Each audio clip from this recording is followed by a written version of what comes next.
Merci à Edison Panzou qui va maintenant nous transporter dans vos maisons pour suivre ce journal télévisé sportif à travers cette émission Sport Info, le tout premier numéro de cette semaine qui parlera de U17 avec le début le 29 juillet prochain du championnat national et les nôtres notre province sera représentée par deux équipes. Il s'agit de l'équipe de JS Kwilu et l'équipe de AC Mavungu. En tout cas, le tirage au sort a eu lieu bel et bien ce matin. C'était au siège de la Fédération congolaise de football association et nous connaissons déjà nos équipes dans quelle loge ils seront.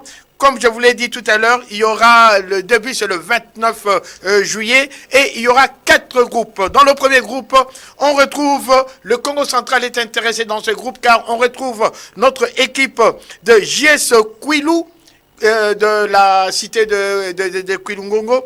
Eh ben, cette équipe aura à ses côtés l'équipe de Igle Jolly, site de Katanga, EcoFoot de Kindu, Big Base de Sud Kivu et Papa Honoré de Kinshasa. Dans le groupe B, on va retrouver Académie Sengi du Nord Kivu. Le Bandundu sera représenté par Étoile Dragon. Étoile Jaune viendra du Katanga. Sport City de la province orientale. C'est Forbel de Kinshasa. Dans le groupe C, on retrouve Don Bosco de Kinshasa. FC Zaïre de l'Équateur, j'ai bien dit, Zaïre de l'Équateur, Goma City de Nord Kivu, Real Club de Bandundu. Et dans le groupe D, c'est le groupe aussi qui nous intéresse, car à côté de Castilla de Sud Kivu, à côté de FC Tonnerre de l'Équateur, à côté des Ujana de Kinshasa, il y aura bel et bien notre équipe championne du Congo central U17. Il s'agit bien de l'équipe de AC Mavungu. Pour plus de précisions sur cette compétition nationale des jeunes, suivons le président de cette ligue, M. Zéfi Kalinda. Vous avez assisté à ce tirage au sort. 8 provinces se sont fait annoncer. C'est 8 ligues, c'est quand même quelque chose de positif. Entre se faire annoncer et arriver sur place, je crois qu'il y a une marge. Nous attendons les arrivées effectives. Et vendredi donner le coup d'envoi. Il y a de ces gouverneurs qui hésitent encore, ils se demandent est-ce que la compétition aura lieu ou aura peut-être pas lieu. Et là c'est l'occasion pour dire à ces gouverneurs, il y a certains gouverneurs qui ont envoyé leur délégation, donc n'hésitez pas, la compétition aura bel et bien lieu. Il y a 4 équipes qui ne sont pas encore sur place, je n'aimerais pas les citer. Et je crois que les gouvernements provinciaux qui ont ces dossiers à traiter pour que ces équipes se déplacent auront à faire diligence pour que ces équipes payent de place dans les avions et venir se joindre à la grande fête du football de la jeunesse congolaise. Nous retenons d'abord que la direction technique nationale a besoin de compétitions. En ce moment, nous organisons le championnat des centres de formation Centre Koarapova. Il y a cette compétition de U17 qui arrive.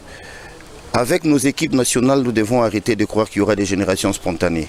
Il faut qu'il y ait des générations préparées. Et cette préparation passe par des compétitions de jeunes. Et ces compétitions existent. Les gens disent que ça n'existe pas. Ces compétitions existent. Aujourd'hui, j'aurais bien voulu voir le responsable de club de haut niveau, de la Ligue 1 par exemple, dans la salle. Pourquoi? Tout simplement, aujourd'hui, on appelle les jeunes gens, on les regroupe, on procède à ce qu'on appelle le recrutement populaire, alors qu'il y a moyen d'avoir un recrutement. On doit être dans un processus. On ne peut pas aujourd'hui créer des choses comme si on le créait de bout du doigt. Aujourd'hui, avec le message du DTN, je comprends aussi que j'ai l'habitude de le dire et le DTN le dit et je crois que tous les amis qui étaient dans la salle ont compris. Les parents doivent aider les encadreurs de jeunes à avoir des enfants qui ont réellement l'âge. Ne nous amenez pas des enfants avec qui vous nous disiez que ils ont âge à balayer. Cette histoire-là doit s'arrêter. Avec ce que le DTN vient de dire, on comprend que la prise de conscience doit commencer d'abord à la base, et pour le formateur, et pour le joueur, et pour le dirigeant, et pour nous tous. Nous devons tous être au service de l'encadrement de la jeunesse, mais que ça soit fait à la base avec sérieux, sincérité et honnêteté. Voilà, le cri a été lancé, l'implication des autorités politico-administratives de nos provinces. Et ce cri a déjà été bel et bien perçu par nos autorités, car vous savez qu'avec les nouveaux responsables de notre province, en tout cas, le sport est mis en avant-plan avec, vous vous rappelez, l'implication de son excellence pour l'achèvement des travaux du stade Lumumba. Et aujourd'hui, en tout cas, cet appel du président de la Ligue a bel et bien rencontré un écho favorable de nos autorités, car l'équipe de Kwilu est déjà en déplacement pour Kinshasa et l'équipe de Mavungu, AC Mavungu, est aussi en déplacement pour Kinshasa. Et avant leur départ, qui est venu les encourager? Suivez.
Yangwana, objectif à gouverneur de province, son excellence Dr Kiban.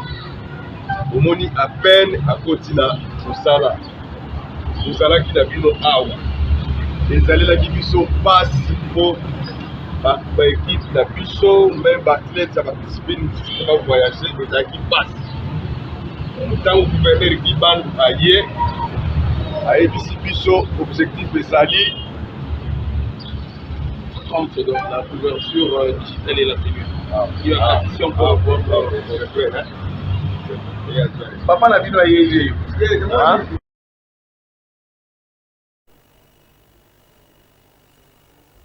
Voilà, donc nos équipes sont bel et bien à destination de Kinshasa pour devoir prendre part à cette compétition de U17. C'est une compétition importante car c'est là qu'il faut déceler les valeurs de demain, les étoiles de demain. Et si elles sortent de chez nous, ici, eh ben, nous saurons bien les encadrer et nos équipes pourront être pourvues des belles étoiles qui pourront faire l'honneur de la province du Congo central. En tout cas, bonne chance aux nôtres. Je vous rappelle, la compétition démarre le 29 juillet prochain.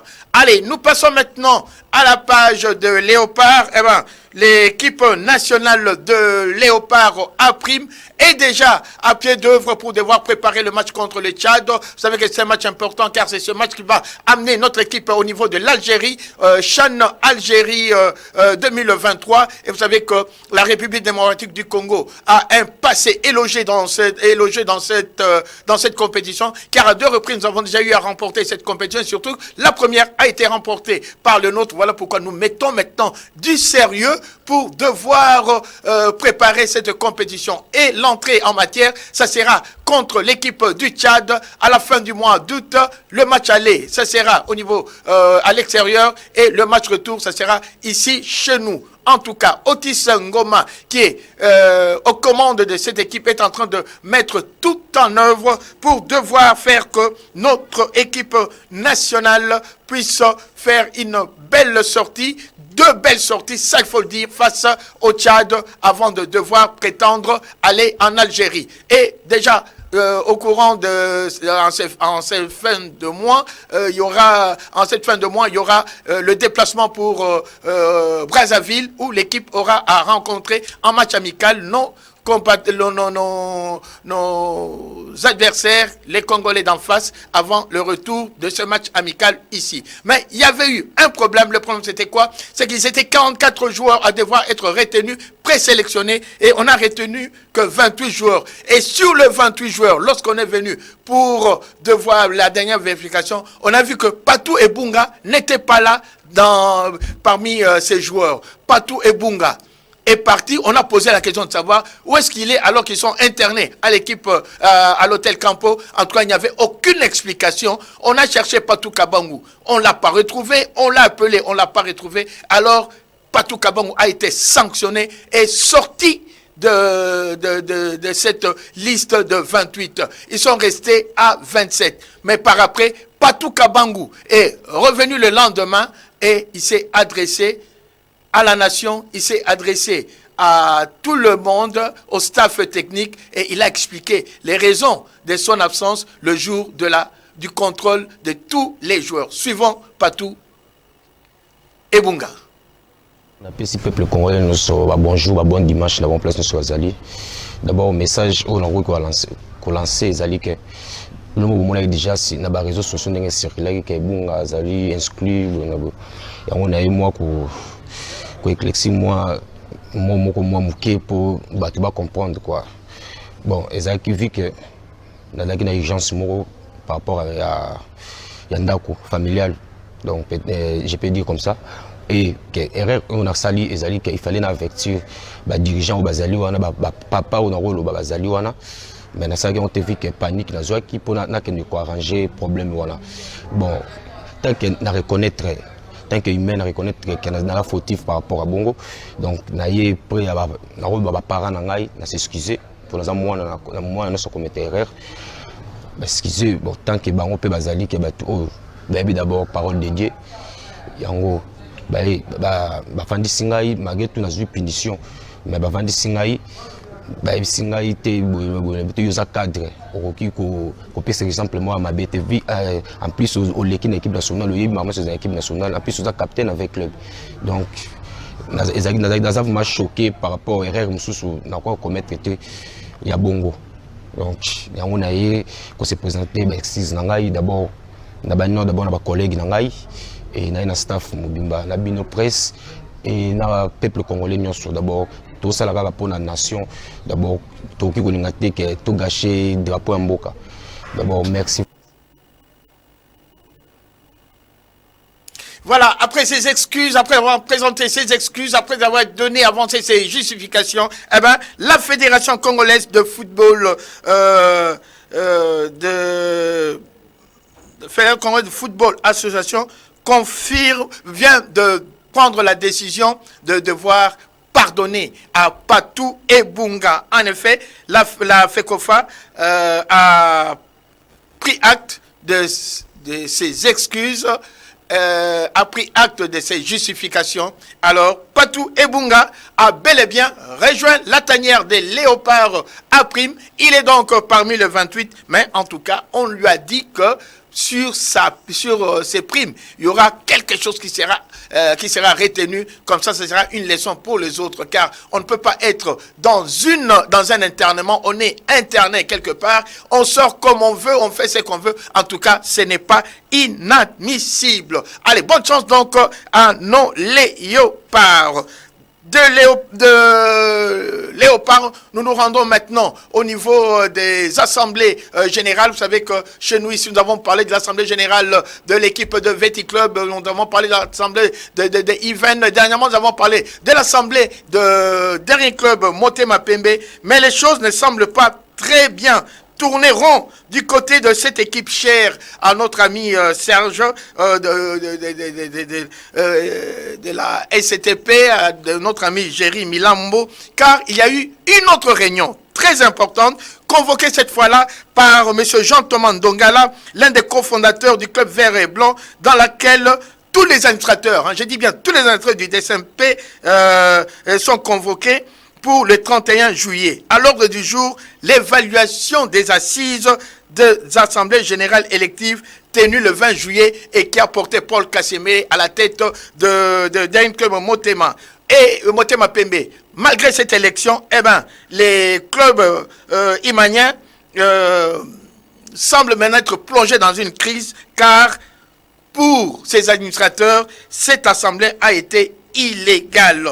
Voilà pourquoi on a convoqué cette assemblée du 30 juillet. Cette nouvelle convocation d'une assemblée le 30 juillet, doit-on maintenant confirmer Paul Kasembele ou plutôt amener l'équipe de Club Motema Pembe dans une autre configuration, dans une autre assemblée? En tout cas, la réponse sera le 31 juillet. Tout ce que nous cherchons, c'est qu'il n'y ait pas trop de crises dans ces grands clubs qui font le bonheur de notre plaisir footballistique. Vous savez que plus il y a des grandes équipes, plus ça nous dynamise encore de devoir aimer cette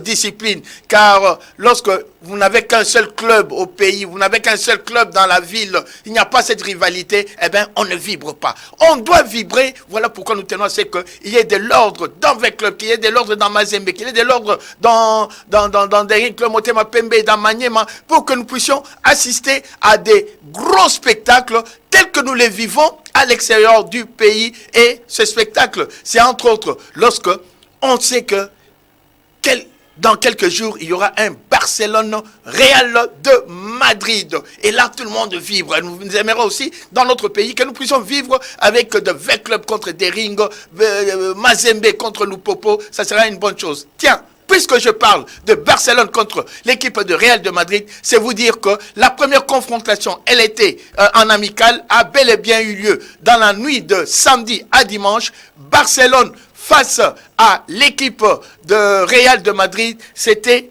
au niveau des États-Unis. Ces deux équipes se sont rencontrées et là on a vu, les images sont là d'ailleurs, et disons va nous aider avec les images, et là on a vu dans l'équipe de Barcelone la présence d'un joueur comme Lewandowski, ils se sont rencontrés au niveau je crois les images vont donc suivre, et disons si on peut avoir ces images de ce match entre Real de Madrid et l'équipe de Barcelone. Ils ont joué à Las Vegas, c'était dans la nuit de samedi à dimanche, et là on a retrouvé la première sortie d'un joueur comme Lewandowski. En tout cas, je crois que, et disons, si on peut avoir les images de cette rencontre, s'il vous plaît. Si on peut avoir les images, voilà les images sont là, merci. Alors là, c'est l'équipe de Barcelone que vous retrouvez toujours dans cette vareuse bleu-rouge face à l'équipe de Real de Madrid. C'était une belle fête. Et là, c'est le but, car le match s'est soldé sur la marque de 1-0 grâce à ce but magnifique de Rafinha. Rafinha aussi, lui, vient d'arriver dans l'équipe de Barcelone, tout comme Lewandowski. Donc, ce sont ces jeunes gens qui vont devoir forcer la note pour faire retrouver un grand Barcelone. Du côté aussi des Real de Madrid, entre Real de Madrid, toutes ces vedettes restent bel et bien en place pour devoir, encore une fois de plus, titiller le football européen et être parmi les meilleurs avec un certain Karim Benzema, dont on dit déjà qu'il pourra être le meilleur joueur de cette année. D'autres classicos, d'autres grandes rencontres amicales ont opposé l'équipe de Manchester à l'équipe de Bayern. Et là, Manchester City a eu le dessus 1-0. Et Arsenal, ici je pense à mon ami Moutingilai Adebayor du côté des Soyo. Hein. En tout cas, Arsenal a battu l'équipe d'Adebayor, Chelsea, par la marque de 1-0 grâce au but de Gabriel Jésus. Voilà, amis sportifs, nous allons maintenant nous quitter avec en revenant chez nous en parlant d'une autre discipline qui n'est autre que la préparation du championnat provincial de volley des handicapés. Et là aussi, on va voir aussi les images. En tout cas, nos handicapés sont aussi des sportifs. Et là, ils se sont retrouvés. Ils se retrouvent en internement pour devoir préparer ce championnat provincial. Ce sont des personnes vivant avec handicap. Ils sont au centre de jeunes de Mikondo. C'est là qu'ils sont en train de peaufiner leur préparation pour devoir représenter la province, plutôt la ville de Matadi au prochain championnat provincial. Nous allons aussi nous intéresser à eux. Pourquoi pas? Ils font du sport. Or, notre émission, c'est une émission sportive. On peut aussi s'intéresser à eux. On va aussi s'approcher de eux. Et ici, nous disons grand merci à Pitus Matin qui a été de ces côtés-là pour devoir voir comment ça se passe de ce côté-là. En tout cas, nous ne pouvons que les encourager pour que demain, nous puissions encore avoir des médailles, faire la valeur de cette ville chère à Pati Nzuzi qui, je crois, pourra aussi faire un tour de ce côté-là pour encourager nos athlètes handicapés. Voilà. C'est ici que nous mettons fin à cette émission. Merci de nous avoir suivis. Rendez-vous, c'est pour le mercredi prochain. Et le mercredi prochain, ça sera sous les coups de 18h30. Et là, nous allons encore retrouver la grande équipe qui va nous emmener dans les infos sportives, dans le journal télévisé sportif à travers Sport Info. Portez-vous bien et bonsoir.